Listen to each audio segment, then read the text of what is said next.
Hello guys, चांद GS insight में आपका स्वागत है। आज का मेरा हिस्ट्री का टॉपिक है कांग्रेस से जितने भी प्रश्न आपको किसी प्रतियोगिता परीक्षा में पूछे जाएंगे, मुझे उम्मीद है कि मैं जो आपको अभी समझाने वाला हूं और बताने वाला हूं उससे आपके सारे प्रश्न बन सकते हैं और सारे प्रश्न किसी भी एग्जाम में टैली भी कर सकते हैं। दोस्तों, घबराना नहीं। अगर आप पहली बार मेरे चैनल पर आए हैं तो सब्सक्राइब करना ना भूलें और लाइक करना ना भूलें। मैं आपको आज कांग्रेस की पूरी जानकारी इस 10 मिनट के वीडियो में बताने वाला हूं, जिससे सारे प्रश्न आपको आसानी से बन जाएंगे। और मैं सरल भाषा में पहले मैं बता देता हूं कांग्रेस का उद्देश्य क्या था। दोस्तों, भारतीय के बीच मित्रता को बढ़ावा देना और धर्म के विरुद्ध जो मतभेद था उसको हटाना, ये सबसे बड़ा कांग्रेस का उद्देश्य था। सबसे पहले हम जानते हैं कांग्रेस के प्रमुख तत्व के बारे में। कांग्रेस का प्रमुख तत्व क्या था? कांग्रेस शब्द कहां से आया दोस्तों? उत्तरी अमेरिका से लिया गया था। यानी उत्तरी अमेरिका के इतिहास से कांग्रेस शब्द को लिया गया था, जिसका अर्थ था लोगों का समूह। यानी हम लोगों के समूह है, उसी तरह लोगों के समूह का अर्थ को कांग्रेस कहा जाता है। किससे लिया गया था? उत्तरी अमेरिका से लिया गया था। यह सबसे महत्वपूर्ण प्रश्न है, कभी भी किसी एग्जाम में पूछा जा सकता है कि कांग्रेस शब्द कहां से लिया गया, तो उत्तरी अमेरिका से लिया गया। याद रखना है, एलन ऑक्टेवियन ह्यूम, जिसका शॉर्ट फॉर्म है एओ ह्यूम। एलन ऑक्टेवियन ह्यूम, जिसका शॉर्ट फॉर्म है एओ ह्यूम। इन्होंने 1884 में भारतीय राष्ट्रीय संघ की स्थापना की थी। भारतीय राष्ट्रीय संघ की स्थापना की, जो भारतीय राष्ट्रीय कांग्रेस का अग्रदूत माना जाता है। यानी अग्रदूत किसे माना जाता है? क्वेश्चन में याद रखना है, एओ ह्यूम को माना जाता है। और आपको बता दें, उसके बाद कांग्रेस की स्थापना होती है। कांग्रेस की स्थापना 28 दिसंबर 1885 को, ये डेट याद रखना है दोस्तों, 28 दिसंबर 1885 को। सबसे पहले पुणे में होने वाली थी स्थापना, लेकिन कुछ कारणवश पुणे से न होके बंबई में स्थान को चुना गया। बंबई में स्थान चुना गया और गोकुल दास तेजपाल संस्कृत विद्यालय को चुना गया। सबसे पहली बार जब कांग्रेस की स्थापना हुई थी तो मात्र 72 प्रतिनिधि चुने गए थे। हर एक परीक्षा में कभी कभी आ जाता है कि जब कांग्रेस की स्थापना हुई थी तो पहली बार कितने प्रतिनिधियों ने भाग लिया था। इसी सम्मेलन में दादा भाई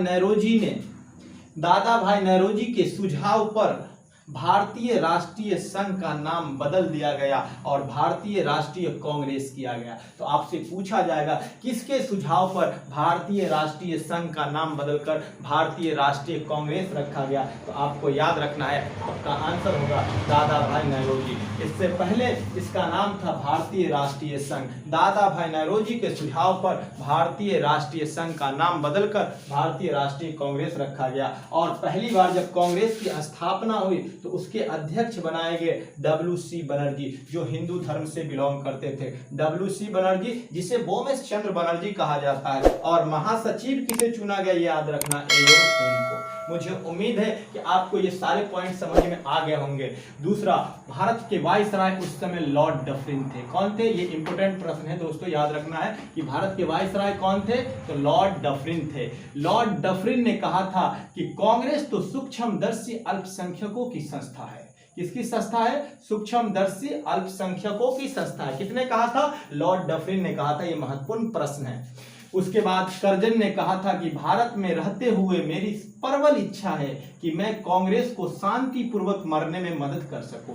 ये भी स्टेटमेंट किसी प्रतियोगिता परीक्षा में पूछा जा सकता है कि किसने कहा था कि मेरी प्रबल इच्छा है कि मैं कांग्रेस को शांतिपूर्वक मरने में मदद कर सकूं। तो आपके आंसर हो जाएंगे कर्जन। और उन्होंने एक बात और कही थी कि गंदी चीज एवं देशद्रोही संगठन कहा। कांग्रेस को कर्जन ने कहा गंदी चीज और देशद्रोही संगठन भी कहा था। उसके बाद कुछ भारतीय इतिहासकारों ने भी इसका विरोध किया था और टिप्पणी दी थी। बंकिम चंद्र चटर्जी ने कहा था कि कांग्रेस के लोग पदों के भूखे हैं। पूछा जाएगा आपको किसी भी प्रतियोगिता परीक्षा में कि कांग्रेस के लोग पदों के भूखे हैं, ये किसने कहा था? तो आपका सटीक आंसर होगा बंकिम चंद्र चटर्जी। उसके बाद अश्विन कुमार दत्त, याद रखना है दोस्तों, अश्विन कुमार दत्त। 3 दिनों का तमाशा है। यानी कांग्रेस को इन्होंने क्या कहा, ये तो 3 दिनों का तमाशा है। उसके बाद बाल गंगाधर तिलक जी ने भी कहा कि भीख मांगने वाली संस्था है कांग्रेस। कांग्रेस क्या है, भीख मांगने वाली संस्था। आपको याद रखना है कि भीख मांगने वाली संस्था किसने कहा था, तो तिलक जी ने कहा था। उसके बाद फिरोज मेहता ने भी इस पे टिप्पणी की थी। इन्होंने कहा था कि कांग्रेस की आवाज जनता की आवाज नहीं है, यानी कांग्रेस की आवाज जो है जनता की आवाज नहीं है। यह किसने कहा था, फिरोज शाह मेहता ने कहा था, आपको याद रखना। उसके बाद गांधी जी ने भी एक टिप्पणी की थी कि कांग्रेस को अब समाप्त कर देनी चाहिए। कांग्रेस को समाप्त करने का सुझाव किसने दिया था, तो गांधी जी ने। 3 दिनों का तमाशा किसने कहा था, अश्विन कुमार दत्त ने। भीख मांगने वाली संस्था किसने कहा था, तिलक ने। बंकिम चंद्र चटर्जी ने कहा था कि कांग्रेस के लोग पदों के भूखे। मुझे उम्मीद है कि ये भी सारे पॉइंट आपको समझ में आ गए होंगे। आज मैं आपको कांग्रेस के कुछ अधिवेशन के बारे में बता देता हूं, जहां से बहुत ही महत्वपूर्ण प्रश्न बनते हैं। और नेक्स्ट जो बचेगा कांग्रेस का अधिवेशन मैं पार्ट 2 में लेकर आऊंगा और आपको आसानी से याद भी करा दूंगा। सबसे पहले आज मैं आपको बता देता हूं कांग्रेस का प्रथम अधिवेशन कहां होता है। भारत का ये मैप है दोस्तों, इनको ध्यान से देखिएगा। सबसे पहले कांग्रेस जो है ना भारत के पश्चिम साइड में आती है, यानी पश्चिम साइड में महाराष्ट्र को चुनती है और मुंबई को चुनती है। यानी स्थान किसको चुनती है, मुंबई को। 1885 में कांग्रेस की स्थापना होती है तो स्थान किसको चुनता है, मुंबई को। यानी मैप पे ध्यान से देखिएगा दोस्तों, आपको आसानी से याद हो जाएगा। मुंबई को चुनती है स्थान और अध्यक्ष बनाया जाता है WC बनर्जी को। और ये हिंदू धर्म से बिलोंग करते हैं, किससे, हिंदू धर्म से। और पहली बार कांग्रेस के की स्थापना के समय मात्र 72 प्रतिनिधि भाग लेते हैं। दूसरा स्थापना जो होता है कांग्रेस का, वो सीधे पश्चिम से पूरब की ओर चला जाता है। किधर चला जाता है, पूरब की ओर। किसको चुनता है, वेस्ट बंगाल को, जिसकी राजधानी अभी कोलकाता, यानी कोलकाता अधिवेशन।